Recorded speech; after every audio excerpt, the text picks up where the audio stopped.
Bien-aimés, nous allons nous entretenir sur un sujet qui est un réel mal qui ronge la société. Nous allons parler sur combattre la sorcellerie. Le livre principal, c'est Actes des Apôtres, chapitre 13, versets 7 à 9. Lorsque vous lisez Darby dans Exode, chapitre 22, verset 18, Dieu donne une recommandation. Il dit, tu ne laisseras point vivre la sorcière. Quand vous allez dans Louis II appelle la sorcière la magicienne. Donc Elimas, le magicien ici, c'est un sorcier. Pourquoi est-ce qu'il peut donner cette recommandation? Il dit, ne laisse point vivre la sorcière ou la magicienne. Dieu a compris que la sorcellerie, c'est une pratique magique en vue d'exercer une action généralement néfaste sur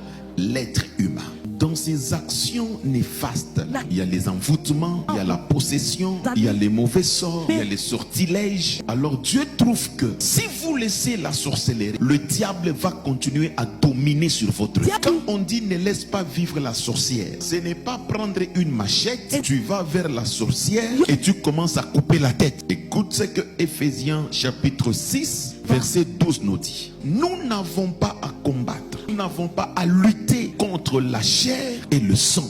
Nous combattons contre le principauté, les dominations, contre le prince de ce monde. Donc notre combat, c'est un combat qui est spirituel. Définissons la sorcellerie. Je veux définir ça à la manière de Paul dans Actes des Apôtres. La sorcellerie a sa façon d'agir avec beaucoup de gentillesse, avec beaucoup d'attention, mais trompeur, déloyal, dans le but d'arriver à réaliser ce que eux désirent. C'est ce qui fait que la plupart de vous se sont retrouvés tombés dans cette ruse et aujourd'hui ce sont des problèmes que vous avez. Vous allez voir, il y a certaines sorcelleries qui passent dans le comportement juste pour t'exposer.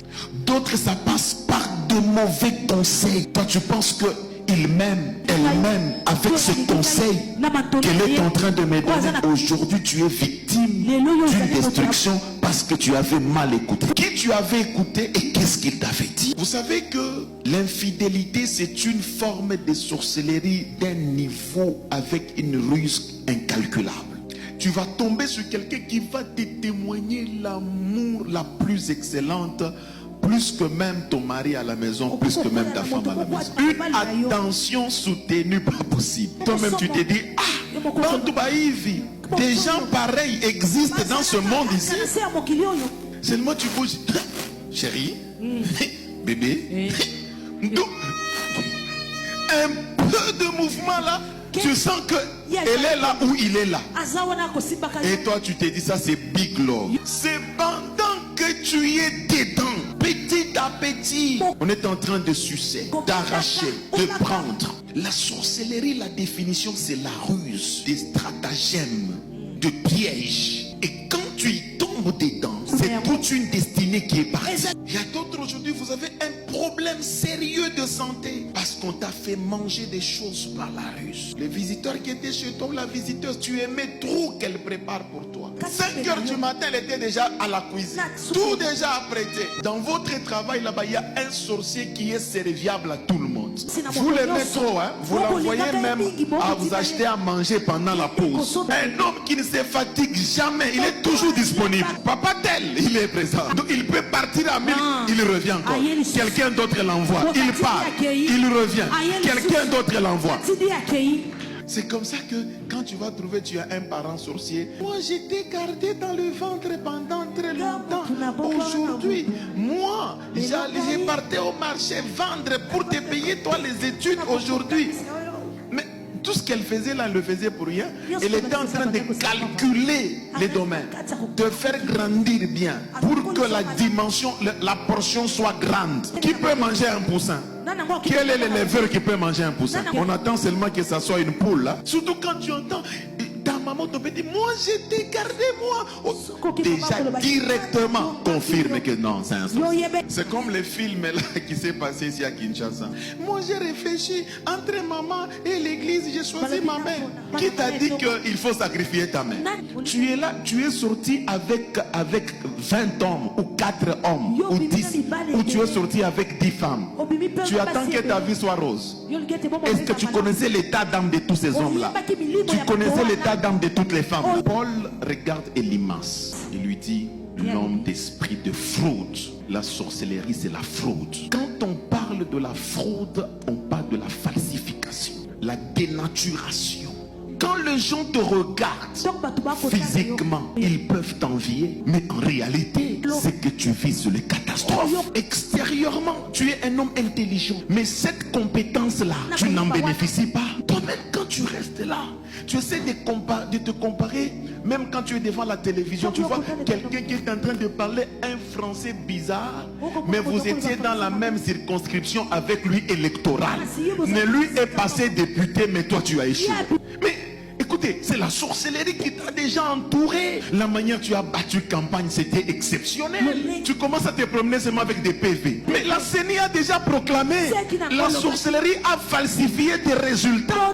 Tu es une belle dame. Tout celui qui te dit jolie, il n'y a personne qui peut te marier. Bizarrement, même celui qui te dit il est célibataire. Mais pour te marier, toi, il va le marier ailleurs. Ton mari te dit, je t'aime beaucoup, tu sais. Je ne comprends pas ce qui me prend. Tu sais que c'est toi. Mais il te quitte toujours pour partir. Si on te donnait même $100, tu as des compétences de multiplier ce $100, devenir $10 000.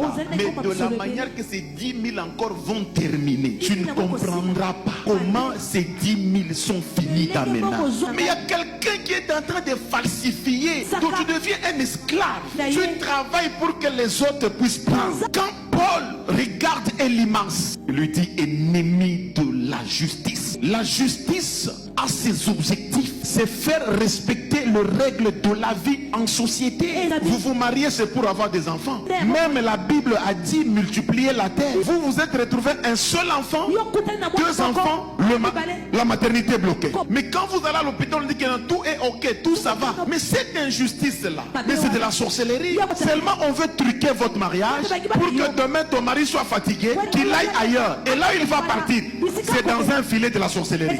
Donc on t'éloigne davantage de ta zone de confort, de ta bénédiction, qui est cette femme que tu as mariée légitimement, pour qu'on continue à te détruire. Et puis, un sorcier ou une sorcière ne lâche pas. Surtout que si sa mission n'est pas réussie, subitement comme ça, elle est surprise ou elle est surpris. Pourquoi tu ne te maries pas? Tu as des enfants que toi tu as fait grandir, tu as bien fait élever. Aujourd'hui, tous tes enfants, personne ne travaille, personne n'est stable. Toi, parent, la règle de vie c'est quoi? Tu investis dans les enfants, à un certain âge tu te reposes aussi, que tu commences à manger le fruit de tes enfants. Mais cette injustice là, tu ne la vois pas, c'est la sorcellerie.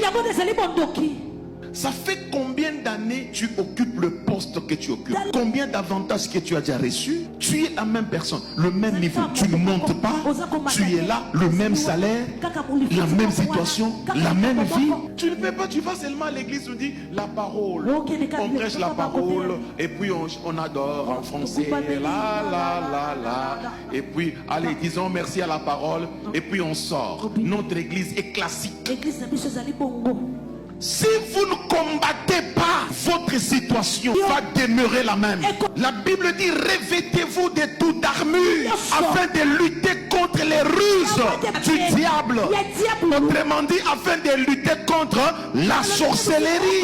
On vous a imposé plusieurs fois la main. Il faut maintenant une prière sur la révélation des choses que tu comprends et tu t'engages dans le combat. Tu commences à lutter. Il y a de l'autorité en toi. Caleb se lève. Il dit: j'ai autant de force que j'en avais. Il dit à Josué: alors donne-moi cette montagne. Je suis capable de combattre. Je suis capable de sortir et d'entrer. La sorcellerie doit libérer tout ce qu'ils ont déjà avalé de votre vie. Votre santé doit être restaurée. Amen, je reçois. Votre foyer doit être restauré. Amen, je reçois. Vos identités, vos étoiles, Amen, je reçois. doivent être retournées. Amen, je reçois.